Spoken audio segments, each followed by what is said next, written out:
Hey there, Ken French of Vast Voice, telling business secrets to entrepreneurs. We're very, very happy you stopped by. Either you're going to watch this or listen to this because you want to take your business to the next level. You're probably an entrepreneur who's either just starting out or you've been around for quite a while and you want to take your business to the next level. You're probably a real estate investor, maybe even a real estate agent, maybe a professional or of some sort, professional advisor of some sort.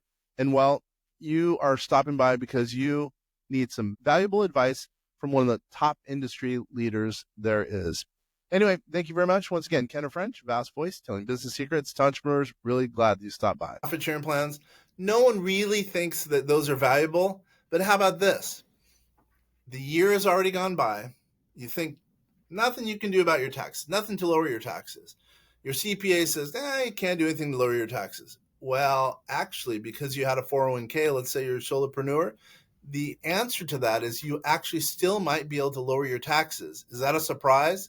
Well, you're probably surprised is that the same thought of, 401ks are nothing, IRAs are nothing. Well, yeah, even looking back to the prior year, in some cases, you can lower your taxes. So that's why I sometimes think that qualified plans can totally help entrepreneurs. Hey there, my name is Ken French. I'm with vastsolutionsgroup.com or with Vast Voice, telling business secrets to entrepreneurs. And I'm hanging out with none other than Lily Faulkner. What's up, Lily? Hi, everybody. Super excited about today's topic. It's one that's near and dear to my heart for multiple reasons, and we'll get right into it. Thanks, Kenner. So think about it. We just today signed someone up who, they had a tax liability. Their CPA said, no, you can't do anything to your taxes. Actually, in this year, he had a low tax liability for him, $35,000. That's totally low for this guy. I said, hey, there's a couple of things we could jigger around, move around, and we ended up making it so he had zero tax liability. But more than anything, he wants to start, getting money for retirement. So he socked a bunch of money away for retirement. And boom, two things are accomplished. Actually, there's a whole bunch of things accomplished, but two main things. Has money for retirement, or at least a start, right? Number one. Then number two, it erased his tax liability. Oh, by the way, number three, all legal. Everything was legal. So that's just one example what you can do with a qualified plan. And a lot of times, qualified plans can help a business owner, especially a solopreneur, by preparing for retirement, lowering your taxes, and a whole host of other things. What are your thoughts? I almost called you Lori. Lily? We've had a Lori on the show, so don't worry about it. There you go. It's okay. Yeah, I totally agree. I think more importantly, let's talk about the types of qualified plans that you can have. So let's go through those. I mean, are you talking about an individual retirement account, such as most commonly known an IRA, a rollover IRA, or a Roth IRA? Or are we talking about qualified plans as an individual 401k or a profit sharing plan? I mean, which direction do you want to go with first? Holy mackerel. Let's start with, how about this? Let's start with the taxation of both. You already said, I think you said Roth, which is after-tax savings, and then a traditional, let's say, IRA, pre-tax savings. So there's two different buckets, okay? I'm going to talk about the pre-tax savings in an individual retirement arrangement, or also, I'll say a 401k, also a profit sharing plan, also kind of a defined benefit plan. The entrepreneur puts in money right off the bat. Generally speaking, they get to save money in taxes. So it's pre-tax. Money goes in pre-tax. Generally speaking, whatever their tax rate is, really generally speaking, that's what they save in taxes in that year, for that calendar year when they do their taxes. So it's really, if someone has a big tax liability, sometimes it makes sense to look at those types of qualified plans. I'll go over those again. IRAs, individual retirement arrangements, 401k plans, profit sharing plans, defined benefit plans, cash balance plans. So those are kind of the pre-tax bucket, if you will. Now, I'm going to ask you to throw out some idea, kind of the definition, if you will, of Roth, let's say IRAs, and maybe Roth 401ks, and how the taxation differs. So let's just talk about how the taxation differs from what I've just mentioned, what are the pre-tax elements. Yeah, so on the pre-tax element, there's, they both carry a limit of the amount of contribution that you can make to both of them. And on the pre-tax, meaning the money is coming out of your check prior to the total amount that is the IRS is claiming that they can tax you against. And you're taking that and putting it into an IRA that's pre-tax, meaning that when you go and take it out, the government still wants to tax you on it. So they're going to go ahead and say, hey, when you go and take that out, whether it's because you've reached the age of maturity through an RMD, or because you want to do an early distribution for, whatever reason that you need it, there's a pre-penalty plus a taxation. With post, you've already paid taxes on that money, which means that when you want to take it out, yes, there's a penalty if you're under the age of 59 and a half to take it, but you've already paid your taxes on it. So you can do that as well and not have to worry about that part of it, just the penalty. And to Kenner's point, you can do both. You can do both a pre-tax contribution and double it up and do a post-tax contribution. That's known as a backdoor. So you can turn around and make a $6,500 contribution into your IRA, do a Roth conversion, and then you have the post. And the IRS, actually, it looks like what was a $6,500 contribution now is a $13,000 one, reducing your tax liability, and you get to keep that money as opposed to giving it to the IRS because you owe them that. So that's the benefit of post versus pre and doing a conversion. You bring up a really good point. A lot of people forget you can do both. In some cases, it's called arbitrage, tax arbitrage. In some cases, it makes sense to do both. You do some pre-tax, some post-tax. I mean, it is pretty powerful if you do that. Because, that being said, I should say, usually what I believe in, if someone's got a low tax liability year, usually it makes sense to do a Roth. So Roth IRA, Roth 401k. And if they're having a huge tax year, usually it makes sense to do things pre-tax. But it really depends on the circumstance. That's why you have to talk to your advisor really to determine which one makes sense. By the way, going back to that example where we just signed up the guy today, he had a low tax liability, but for him, because his tax liability normally is really big. But the cool thing is for him is he ended up with zero tax liability, and that was his goal. Basically number one, then also number two, start, saving for retirement. So, I mean, it can be so powerful, and people I won't say laugh, but to a certain extent, they laugh at a 401k. They think, 401k, I can only put in whatever it is, $22,000. But man, even that saves you whatever, $7,000. If you're in California, it could be, $11,000, depending on the circumstances. That $11,000 adds up.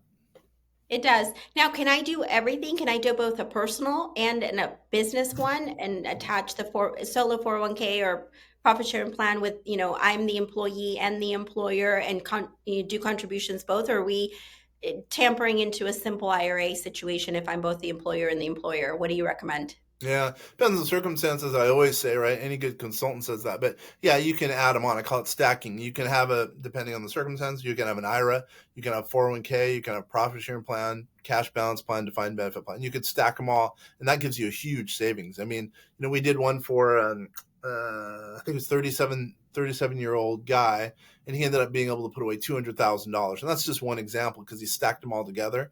There's mass different tests. That's what we do here at BassSolutionsGroup.com. We have a third-party administrator group. But generally speaking, stacking them saves you a lot of money. It allows you to put away a lot of money for retirement at the same time, lowering taxes. Now, that guy was in California. I don't know how much he saved in taxes, but even if it was $70,000 in savings, hey, $70,000 can, afford him to be able to go hire a new employee, and who knows, maybe make his business grow that much bigger.